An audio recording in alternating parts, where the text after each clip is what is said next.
अमरोहा के बावनखेड़ी में तकरीबन 13 साल पहले अपने माता पिता समेत परिवार के 7 लोगों के सनसनीखेज कत्ल के मामले में फांसी की सजा पाने वाली शबनम के प्रेमी सलीम को भी मौत की सजा मिली हुई है। सलीम इन दिनों प्रयागराज की नैनी सेंट्रल जेल में बंद है।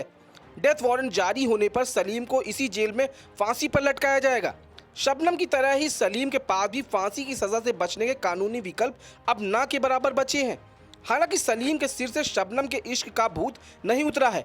राष्ट्रपति के यहाँ से शबनम की दया याचिका खारिज होने के बाद सलीम काफी परेशान हो उठा था। वो चिड़चिड़ा सा हो गया था और कई बार उसने दूसरे बंदियों के साथ बेवजह विवाद कर लिया था। शबनम के प्रति दीवानगी में वो किसी दूसरे बंदी या खुद को कोई नुकसान न पहुंचा डाले, इसके लिए जेल प्रशासन ने उसे समान बंदियों से अलग कर हाई सिक्योरिटी बैरक में शिफ्ट कर दिया। जेल के सीनियर सुपरिटेंडेंट के मुताबिक हाई सिक्योरिटी बैरक में वैसे तो सभी बंदियों की निगहबानी की जाती है, लेकिन सलीम के हालात को देखते हुए उस पर खास निगरानी कराई जा रही है। वो खुद सीसीटीवी कैमरों के जरिए उसकी मॉनिटरिंग करते हैं। सलीम की बैरक की रोजाना तलाशी कराई जाती है। हाई सिक्योरिटी बैरक में सलीम को सुबह और शाम कुछ घंटों के लिए उसी बैरक में दूसरे बंदियों के साथ मिलने जुलने का मौका दिया जाता है।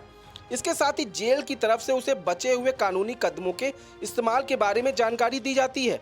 उसे उसके वकीलों और संस्थाओं द्वारा भेजे गए साहित्य को जांच के बाद उसे पढ़ने के लिए दिया जाता है।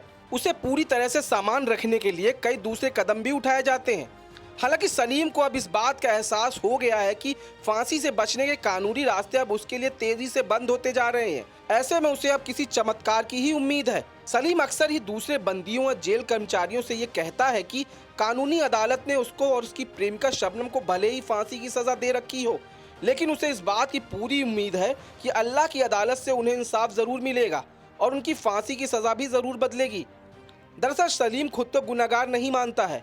उसका मानना है कि अगर सिस्टम और समाज ने उनके रिश्ते में अड़ंगा न लगाया होता तो वो भी खुशहाल जिंदगी जी रहे होते। किसी चमत्कार की आस में ही सलीम इन दिनों पूरी तरह धार्मिक हो गया है। सलीम का दावा है कि दुनिया और कानून की नज़र में उनके जज्बात के लिए भले ही कोई जगह न हो, लेकिन अल्लाह उनकी नीयत को ज़रूर समझेगा।